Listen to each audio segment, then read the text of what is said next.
आज जो हमारे गेस्ट हैं यहाँ पर पीछे बैक स्टेज पर, उनको किसी भी तरह के कोई भी इंट्रोडक्शन की जरूरत नहीं है। आप सब लोग उनको बहुत अच्छे से जानते हैं और उनको बहुत प्यार करते हैं। Please give an energetic and warm welcome to the one and only doctor Vikas Divya Kirti sir.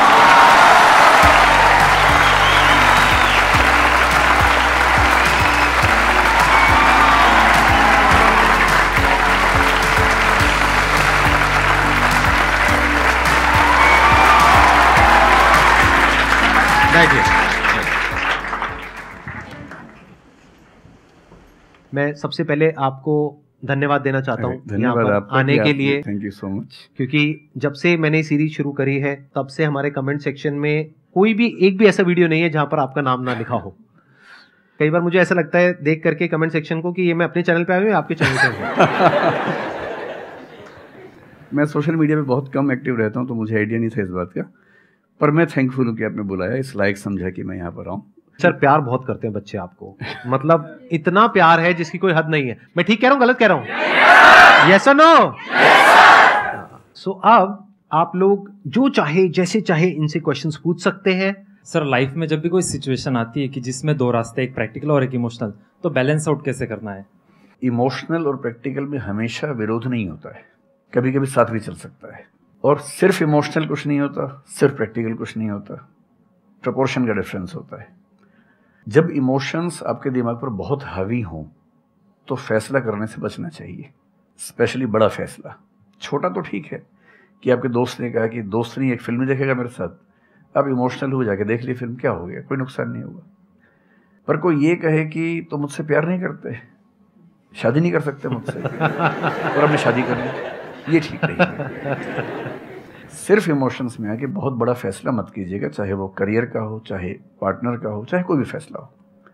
Practical इतना नहीं हो जाना है कि आप मशीन, रोबोट या पत्थर बन जाएं, क्योंकि आप कितने भी सक्सेसफुल हो, यदि आप इमोशनली सक्सेसफुल नहीं है, इमोशनली स्टेबल नहीं है, इमोशनली वेलबींग के स्टेट में नहीं है, तो आपकी सक्सेस किसी काम की नहीं है, एकदम मीनिंगलेस है।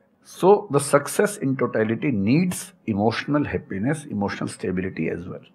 इसलिए इमोशंस को खारिज करके जिएंगे तो शायद कुछ अचीवमेंट्स बड़ी हो जाएं, पर वो किसी काम के नहीं है। केवल इमोशंस पे चलेंगे तो हो सकता है कि अचीवमेंट जिंदगी में ज़्यादा हो ना पाए। तो बैलेंस की बात है, और सबसे अच्छा तरीका है जब बहुत इमोशंस हो, इंटेंसिटी बहुत ज़्यादा हो, सिर्फ एक तरीका मैं जो अपनाता हूँ, उस क्षण में फैसला नहीं करना है। कुछ भी हो, कोई कितना भी प्रेशराइज करे, सिर्फ इतना बोलिए कि मैं 24 घंटे बाद बताऊंगा आपको, थोड़ा सोचूंगा इस बारे में।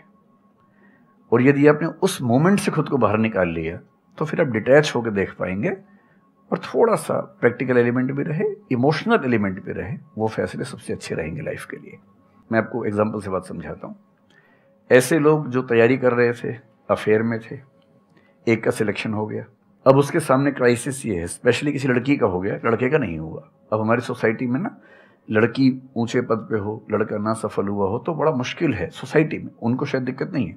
अब वो लड़की प्रैक्टिकल नहीं है कि मैं तुमसे शादी करूं, ये कह के अगर हट जाती है और शादी करती है किसी ऐसे व्यक्ति से जो बहुत सफल है। I know many such people personally, मैं नाम नहीं बोल सकता किसी का। मैंने जनरली पाया है कि वो लोग लाइफ में बहुत फ्रस्ट्रेशन में रहे बाद में, क्योंकि सफलता के नाम पर, प्रैक्टिकल होने के नाम पे ऐसे व्यक्ति को चुना जिसके साथ वो रह नहीं सकते ठीक से। और मैं ऐसे कई लोगों को जानता हूँ जो IAS बने, IPS बने, जिनको करोड़ों रुपए के दहेज के ऑफर्स आए, साफ ठुकरा के कहा कि मैं जिंदगी एक ही व्यक्ति के साथ गुजार सकता हूं जो मेरे साथ है, और हैं, बहुत खुश हैं। अब कोई कह सकता है उनके परिवार में कि इसने प्रैक्टिकल फैसला नहीं किया, इमोशनल फैसला किया, पर अल्टीमेटली किसी चीज की वैल्यू क्या है? आपकी लाइफ बेहतर हो। यूट्यूब पे जिसके 1 लाख भी सब्सक्राइबर्स होते हैं वो मोनेटाइज करता है, 1 लाख क्या जब मिनिमम हो सकता है, खूब पैसा कमाते हैं, ब्रांड प्रमोशन करते हैं, साबुन तेल बेचते हैं बीच बीच में। आपका चैनल तो शायद देश में सबसे बड़ा चैनल है, आप चाहें तो कितना नहीं कमा लेंगे। मुझे कुछ दिन पहले एक एजेंसी के लोग मिले जिन्होंने बताया कि इनकी जैसी ख्याति है उस लेवल पर महीने में कोई 5-10 करोड़ भी कमाना चाहे तो कमा सकता है आराम से इस यूट्यूब चैनल से। तो मैंने पूछा कि वो कौन सी चीज़ है जो आपको इतना मजबूत बनाती है कि आप नहीं इस रास्ते पर जाते। मैं वो जानने में इंटरेस्टेड हूँ। तो 10 मिनट की बात के बाद मैं समझ में आ गया, क्योंकि अल्टीमेटली अगर मैं अपनी वैल्यू के खिलाफ चला गया तो खुश कैसे हो जाऊंगा? पैसा मुझे कैसे खुशी देगा जब मैं ही नहीं रहा, तो खुशी किस बात की? इसलिए इतना प्रैक्टिकल मत होना कि अपनी माँ के, पिता के, भाई बहन, दोस्त, जो प्रेमी प्रेमिका है, उनके इमोशंस के साथ खेलने लगो। इतना प्रैक्टिकल कभी मत होना, इतना इमोशनल मत होना कोई आपको बेवकूफ़ बना सके, बात बात पर बेवकूफ़ बनाता रहे। और बैलेंस ज़िंदगी जो है ना, वो मध्य मार्ग में है, ज़िंदगी एक्सट्रीम पे नहीं है, मध्य में है। तो प्रैक्टिकल और इमोशन का बैलेंस रखिए, लाइफ बढ़िया होगी।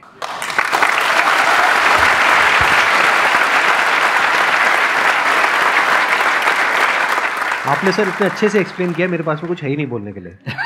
यूजुअली मेरे पास में कुछ होता है ऐड करने के लिए, लेकिन आपने पूरा ही उसका ऐसा निचोड़ निकाल दिया। आपने YouTube पे इतना बोला कि सच में नहीं बचा होगा आपके पास। 6-7 साल पहले की बात है, मेरी एक स्टूडेंट थी जो सुसाइडल टेंडेंसी की शिकार थी उस समय। उसके घर में कुछ ऐसी ट्रेजेडी, उसकी मदर की डेथ हुई थी, और एक ऐसी ट्रेजेडी जो बहुत ही रेयर किस्म की ट्रेजेडी है, जो शेयर करना ठीक नहीं है यहाँ। तो वो मेरे पास आई और मुझे लगा कि आज मैं पहली बार किसी ऐसे व्यक्ति से बात करूं जो डिप्रेशन में है और सुसाइड कर सकता है अगले 1-2 दिन के अंदर अंदर।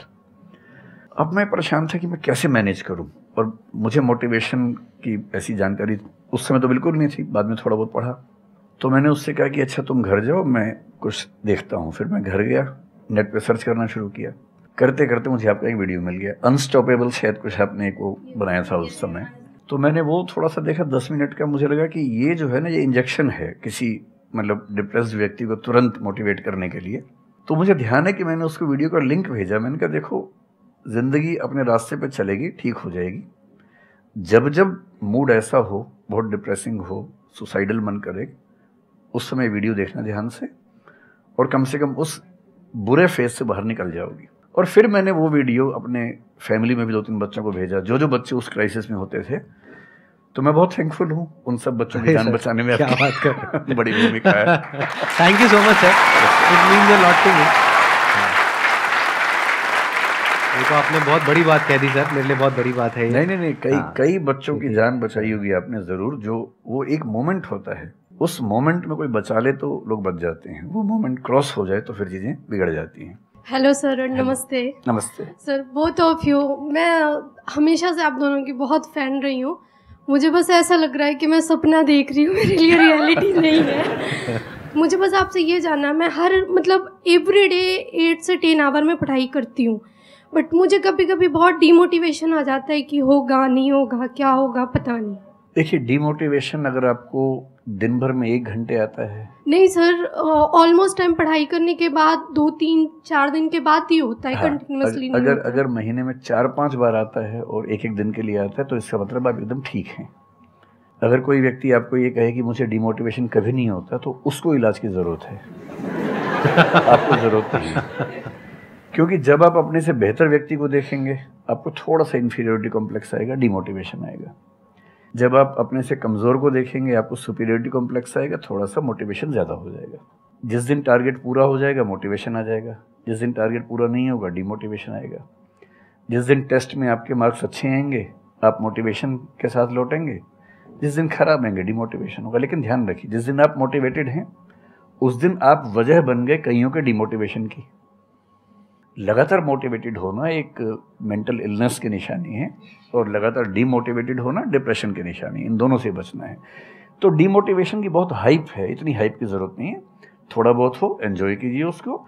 और जब जब लगे कि ज़िंदगी बहुत ख़राब चल रही है, तो मैं जो करता हूँ, अजीब सा लगेगा आपको, मैं कभी कभी शमशान घाट चला जाता हूँ।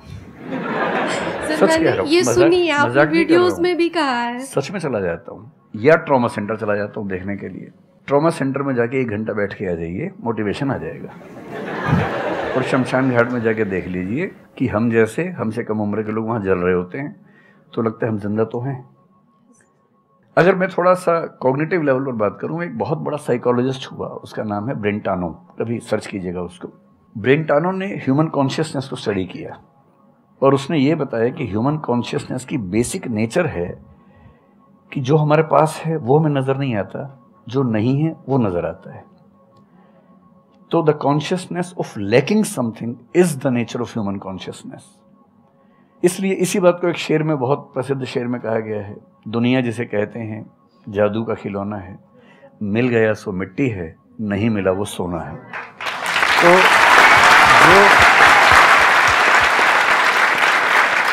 तो जो आपको नहीं मिलेगा ना, हमेशा बड़ा होकर दिखेगा, जो मिलेगा छोटा हो जाएगा। तो ईमानदारी इसमें है कि जब जब डिमोटिवेशन और डिप्रेशन हो, एक कागज़ लेके बैठ जाइए और एक तरफ लिखिए मेरी ज़िंदगी में ऐसा क्या क्या है जो दूसरों के पास नहीं है। पेज भर जाएगा पूरा। तो जो है उस पर ध्यान दीजिए और एंजॉय कीजिए। मेरा क्वेश्चन है कि आजकल बहुत लोग बोलते हैं कि एजुकेशन सिस्टम हमारा पुराना हो गया है और बहुत लोग बोलते हैं कि इसे चेंज करना चाहिए और ये सारी चीज़ें बहुत पुरानी हो रही है जो हम अभी करंटली पढ़ रहे हैं। तो इस पे आपका ओपिनियन क्या है? एजुकेशन सिस्टम में तो बहुत मेजर चेंजेस की ज़रूरत है और ये बात भारत सरकार ने एक्सेप्ट भी की है, नई पॉलिसी भी लेके आए हैं। मतलब मुझे लगता है कि कई लेवल्स पे देखना है। सबसे पहले तो ये डिफाइन करना ज़रूरी है कि एजुकेशन का पर्पज़ है क्या। क्या पर्पज़ केवल नौकरी लेना है, एक जॉब मिल जाए, वही पर्पज़ है? मैं उससे एग्री नहीं करता हूँ। मेरी राय में एजुकेशन का बेसिक पर्पज़ है कि एक होमो सेपियंस एक इंसान बन जाए, सोचना आ जाए, उसको समझना आ जाए। कोई राजनेता या धर्मगुरु उसको गधा ना बना सके, बेवकूफ़ ना बना सके। उसे इतनी समझ हो कि वो चीज़ों को फैक्चुअली, ऑब्जेक्टिवली समझ सके, तर्क कर सके, बहस कर सके और अगर तर्क और बहस में सामने के तर्क ठीक हैं तो उनको एक्सेप्ट भी कर सके, इतना विनम्र भी रहे। बेसिकली पर्सनैलिटी ग्रूमिंग का प्रोसेस एजुकेशन है, वो केवल नौकरी का मामला नहीं है। पहली गलती तब होती है जब हम उसको केवल नौकरी का मामला मान लेते हैं। मतलब नौकरी ज़रूरी है, ऐसा नहीं कि ज़रूरी नहीं है, लेकिन वो सिर्फ वो उसका पर्पज़ नहीं होना चाहिए। सेकेंडली, कई ऐसी चीज़ें जैसे अगर बहुत विस्तार में तो मेरी जा सकते हैं, जैसे एक बहुत छोटी बात है सेक्स एजुकेशन हमारी सोसाइटी में। ये इतनी ज़रूरी चीज़ है। स्कूल में जो एडोलेसेंस की एज के लोग हैं, 12, 13, 14 की एज के लोग हैं, उनको वो सब चीज़ें बताएं ताकि गलत सोर्सेज से इन्फॉर्मेशन ना मिले, कोई गलती ना कर बैठें। हेल्थ एजुकेशन के रूप में हो, उनको सारी चीज़ें पता हों, ठीक हाथों से पता हो, ठीक तरीके से पता हो।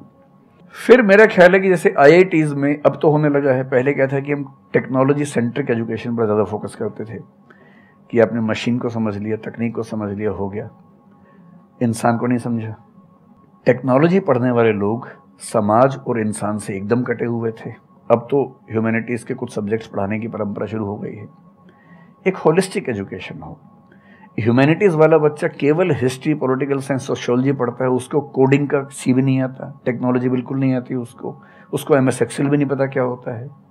टेक्नोलॉजी वाला सिर्फ टेक्नोलॉजी पढ़ता है, वो ह्यूमन ब्रेन को नहीं पढ़ना चाह रहा, सोसाइटी को नहीं पढ़ना चाह रहा। क्यों नहीं एक ऐसी शिक्षा हो जिसमें एक इंटीग्रेटेड अप्रोच हो, होलिस्टिक अप्रोच हो कि हम खुद तय कर सके कि किस किस एरिया में हमें ज़्यादा जाना है और एक बेसिक अंडरस्टैंडिंग हर चीज़ की हो। तो बेसिक 3 फार्मूले माने जाते हैं। एक यूनिवर्सलाइजेशन ऑफ प्राइमरी एजुकेशन है कि 10वीं क्लास तक की शिक्षा हर बच्चे को मिले, ठीक से मिले। वोकेशनलाइजेशन ऑफ सेकेंडरी एजुकेशन यानी 11वीं 12वीं की पढ़ाई का पर्पज़ है कि बच्चा ये समझ पाए कि उसको ज़िंदगी में आगे कहाँ जाना है। और फिर जो हायर एजुकेशन है वो सबको करने की ज़रूरत नहीं होनी चाहिए, वो शौक पूरा करने के लिए नहीं है, वो शादी का वेटिंग रूम नहीं है, वो उसके लिए है जिसको सच में आगे पढ़ना है। वो उतना पढ़े, सब्जेक्ट चूज़ करे और फिर उसमें गहराई से रिसर्च करे ताकि डेवलपमेंट के रास्ते पर अब बढ़ें। हम एजुकेशन के मामले में बहुत बुरी स्थिति में हैं। मैं तो जिस उम्र में हूँ, मेरा अब तो पर्पज़ भी ये बन गया है कि अब मैं उसी पे कुछ काम करूँ। एक यूनिवर्सिटी शुरू करने की योजना मेरे मन में है, इनसे मैंने शेयर भी किया था। और मैं जिस तरह का विश्वविद्यालय सोचता हूँ वो नौकरी देने के पीछे पागल नहीं होगा, वो होमो सेपियंस को कायदे का इंसान बनाने की कोशिश करेगा। नौकरी तो उसका एक पार्ट है। मतलब आप जितने भी सफल लोगों को देखेंगे जनरली, जैसे मैंने इन्हीं से पूछा, ये जिस फील्ड में सफल हैं, इनका जो करियर है, अगर मैं इसको छोड़ भी दूं तो अदरवाइज भी जो इनका करियर है वो उस विषय से जुड़ा हुआ नहीं है जो इन्होंने पढ़ा है ग्रेजुएशन में।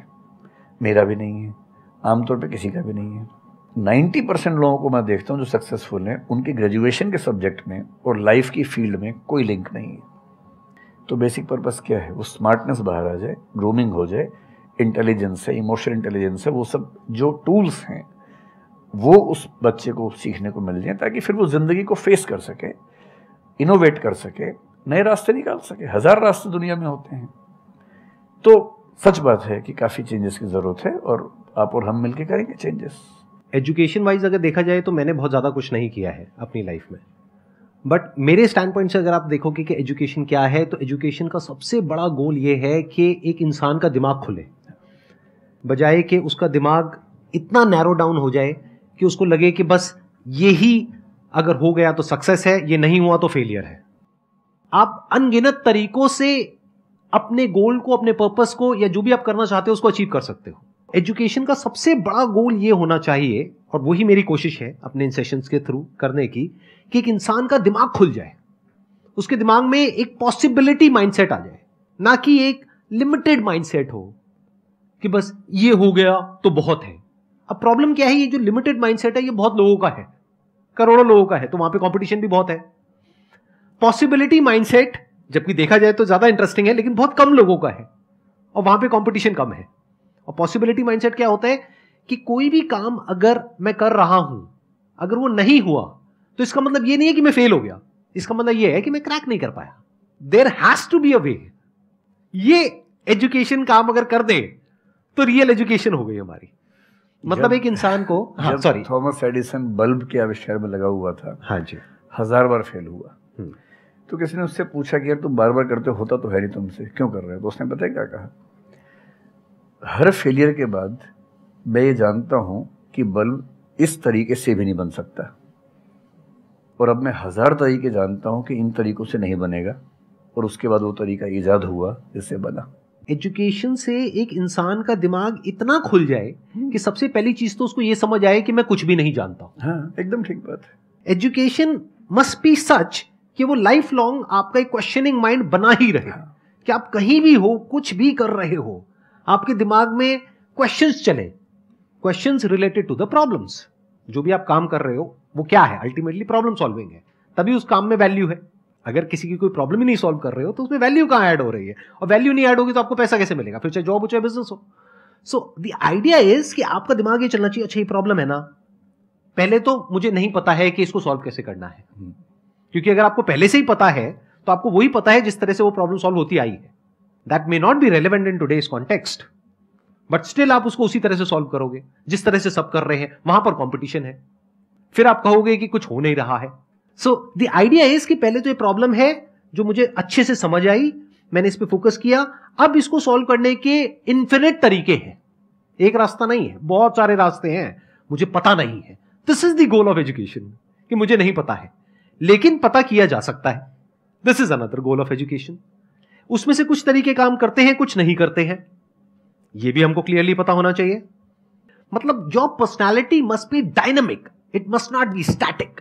जैसे मैंने देखा है बहुत लोगों को जो मुझे मिलते हैं, कुछ लोग हैं उसमें से जो, जैसे मैं सर से मिला अभी ऑफ कैमरा, हम लोग बैठे हुए थे, डिस्कशन कर रहे थे, तो it was a great experience sir, आपके साथ में बैठ करके जिस तरह से, जिस ठहराव से सर बात कर रहे थे, जिस तरह से चीजों को सुन रहे थे, समझ रहे थे, और मैं क्वेश्चंस पूछ रहा था, ये मेरे से क्वेश्चंस पूछ रहे थे, तो there was a conversation which was going on.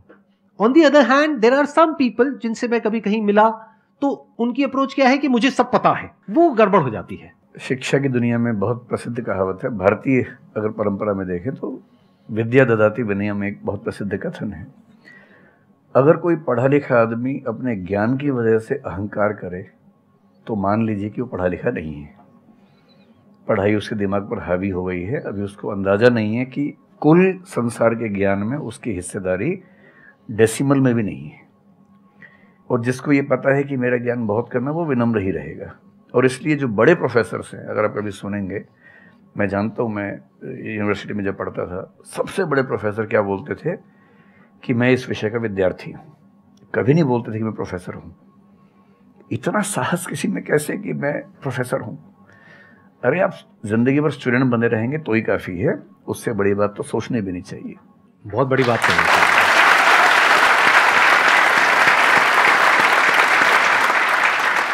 मतलब कि एजुकेशन का गोल आपको प्रोफेसर बनाना नहीं है, आपको स्टूडेंट बनाना है। हाँ। अगर सर की बात को आगे एक्सटेंड किया जाए, एकदम सही बात। एक लाइफ लॉन्ग स्टूडेंट, कि आप सीखते चले जा रहे हो, सबसे जिससे मिल रहे हो, लोगों से सीख रहे हो, सिचुएशन से सीख रहे हो, अपनी लाइफ के अच्छे एक्सपीरियंसेस से सीख रहे हो, बुरे से सीख रहे हो। जैसे मैंने देखा है जब भी यहाँ पे कोई क्वेश्चंस पूछते हैं ना, सबके क्वेश्चंस एक ही होते हैं, सर सक्सेसफुल कैसे हो। कभी मैंने आज तक ये क्वेश्चन नहीं सुना किसी का भी जो इससे बड़ा क्वेश्चन है, जो आप रिलेट कर जाएंगे कि सर सक्सेस हमारा दिमाग खराब किस तरीके से करती है, या सक्सेस का क्या माइनस पॉइंट है। सही बात। सक्सेसफुल होने से बड़ा है मीनिंगफुल होना, सार्थक होना। सफल होना छोटी बात है, सार्थक होना ज्यादा बड़ी बात है। सर मेरा क्वेश्चन ये है कि लाइफ में बहुत सारे सर्कमस्टांसेस आते हैं जहाँ पे मतलब हमें ये लगता है, बहुत सारे निगेटिव थॉट्स आते हैं कि मतलब आगे कैसे बढ़े, how to get rid of fear of failure. Sir कैसे हम इसको हैंडल करें, अगर हम कोई किसी चीज़ को शुरू करना चाहते हैं सर, तो हमारे दिमाग में बहुत सारे निगेटिव थॉट्स चलते रहते हैं, हो पाएगा नहीं हो पाएगा, बहुत तरह के नेगेटिव क्वेश्चंस आते रहते हैं सर, तो इसको कैसे हैंडल करना है सर इस सिचुएशन को? फियर ऑफ फेलियर थोड़ा सा ठीक भी है जी। ये हमें रोकता है उन दिशाओं में जाने से जहाँ हमें जाना भी नहीं चाहिए। जैसे मान लीजिए मैं सोचूं कि मैं फुटबॉल प्लेयर बन जाऊं, मुझे पता है कि नहीं बन पाऊंगा, मेरी फिटनेस वैसी नहीं है, तो मुझे ये फियर रोक लेगा, ठीक बात है ना। ये ज़रूरी नहीं है कि आप दुनिया में हर चीज़ के लिए ठीक हो। हर किसी का एक पैकेज है, हर किसी का जो एट्रीब्यूट्स हैं या वर्च्यूज़ हैं उन सब का एक पैकेज है। We can be good at few things, we can be best at maybe one thing, we can not be best at everything. तो ये बहुत ज़रूरी है कि अपने एप्टीट्यूड को देख के हम सिलेक्शन करें कि हमें कहाँ जाना चाहिए। ठीक है, अगर सिलेक्शन कर लिया है तो फिर फियर ऑफ फेलियर होने की वजह ये है कि या तो आप जो कंपटीशन है उस पर ज़्यादा फोकस कर रहे हैं, अपनी स्ट्रेंथ पे कम फोकस कर रहे हैं। मेरे ख्याल से स्ट्रेंथ पे फोकस करना, कुछ अच्छे लोगों की कंपनी में रहना जो थोड़ा सा मोटिवेट करते हों, अच्छे दोस्त हों, लगातार मनहूस टाइप की बात ना करते हों, ऐसे लोगों के साथ रहना, कुछ रिक्रिएशनल एक्टिविटीज़ उससे बाहर निकल के थोड़ा खेलना कूदना, मतलब फिजिकली फिट रहना, वो सब रहेगा तो हार्मोन्स जो हमारे दिमाग में आते हैं उससे, फिजिकल एक्टिविटी से, जो एंडोर्फिन्स वगैरह हैं, हैप्पी हार्मोन्स है, डोपामाइन वगैरह है, वो रिलीज होते रहें तो हम वैसे भी बहुत फियर से बचे रहते हैं। और अंत में मेरा तरीका ये है कि अगर मैं कुछ नहीं करूँगा तो फेल होना तय है, करूँगा तो चांस है कि फेल होऊंगा या पास हो जाऊँगा, तो नहीं करने में तो तय है कि फेल हो गया, तो क्यों ना एक बार चांस ले लेते हैं। और एक जगह फेल होऊंगा तो तय मान के चलिए कि दूसरी जगह मेरे फेल होने के चांस कम होगा, क्योंकि मुझे एक एक्सपीरियंस है प्रयास करने का और फेल होने का, और वो एक्सपीरियंस किसी ना किसी क्वांटिटी में हर फील्ड में काम आता है, मैच्योरिटी आपके अंदर आती है। और मैं एक शेर अक्सर यूज़ करता हूँ, बहुत बहुत प्रिय शेर मुझे है, और मुझे सच में लगता है कि ज़िंदगी को जीना बहुत आसान काम है, मुश्किल काम नहीं है। असली बात है कि आप प्रयोग करें, कोशिश करें, और हार जाएं तो दूसरी कोशिश करें। और मैं इसीलिए एक लाइन हमेशा बोलता हूँ, क्यों डरे, ज़िंदगी में क्या होगा, कुछ ना होगा तो तजुर्बा होगा।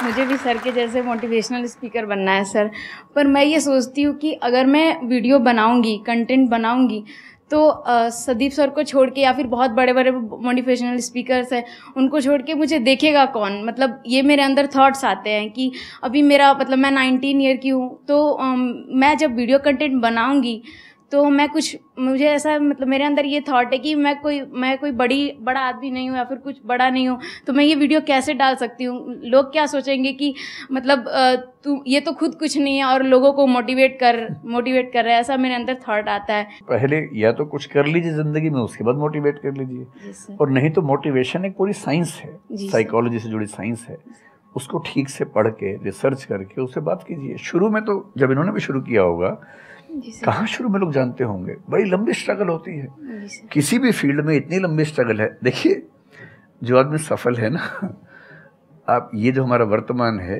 ये ऐसे ही नहीं बन गया है। हर सफल आदमी का एक बहुत लंबा अतीत होता है जिस पर नज़र किसी की नहीं होती है।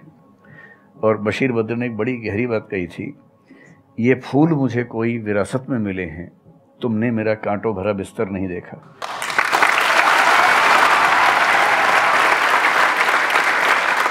कितने साल तक ये लहूलुहान हुए होंगे, रोज़ छिला होगा शरीर, तब जाके लोगों ने पहचानना शुरू किया होगा। लगातार काम करने से, जिसको कंसिस्टेंसी कहते हैं, परसिवरेंस कहते हैं, बात बनती है, आपकी भी बनेगी। मैं तो कई ऐसे लोगों को जानता हूँ जिन्होंने एकदम स्क्रैच से शुरू किया और उसके बाद वो टॉप पे पहुंचे। आपने अपने क्वेश्चन में दो बातें टच करी, एक कि आपको मोटिवेशनल स्पीकर बनना है, एक है कि फियर ऑफ फेलियर है। एक तो ये फियर ऑफ फेलियर को हटाइए, अगर आपको मोटिवेशनल स्पीकर बनना है तो अपने माइंडसेट को रखिए एक्सपेरिमेंटल माइंडसेट। आप ये समझिए life is like an experiment. एक साइंटिस्ट का माइंड कैसा होता है, वो ये थोड़ी ना सोचता है कि मैंने ये एक्सपेरिमेंट किया, ये फेल हो गया तो क्या होगा। उसको पता है failure is the part of success. जब तक 20-30 बार, 50 बार, 100 बार कोई एक्सपेरिमेंट फेल नहीं हुआ, इसका मतलब वो कुछ नया ट्राई नहीं कर रहा, इसका मतलब वो तो रिपीट कर रहा है। जैसे स्कूल में बच्चे करते हैं लेबोरेटरी में कि बुक में देखा बस उसको कॉपी किया, तो दोनों में फर्क हो गया ना। एक है कुछ नया डिस्कवर करना, कुछ नया क्रिएट करना, एक है जो क्रिएट हो चुका है उसको रिपीट करना। तो you are talking about becoming a motivational speaker. तो अगर आप मेरे जैसे बनेंगे तो कोई क्यों देखेगा आपको? आपको तो अपने जैसा बनना पड़ेगा ना। तो अब उसमें क्या करना पड़ेगा? अब आपको क्या पता कि आपके अंदर ऐसा क्या है जिसको लोग देखना चाहें? उसके लिए तो एक्सपेरिमेंट करना पड़ेगा, ट्राई करना पड़ेगा। एक तरह से आप वीडियो बना के डालोगे, कोई नहीं देखेगा। दूसरी तरह से बना के डालोगे, कोई नहीं देखेगा। फिर तीसरी तरह से, फिर चौथी तरह से। हो सकता है 6 महीने बाद, 1 साल बाद, 2 साल बाद जा करके कहीं थोड़ा सा कुछ ऐसा क्लिक हो जाए जो हो सकता है आपको लग रहा था कि शायद ये नहीं होगा और वो क्लिक हो जाए। बट ये सब होता उसी के साथ में जो कुछ कर रहा होता है, जो कुछ ट्राई करता है। जैसे ट्राई करोगे तो हो सकता है हो जाए, नहीं करोगे तो पक्का है नहीं होगा, जैसा भी सर ने थोड़ी देर पहले कहा था।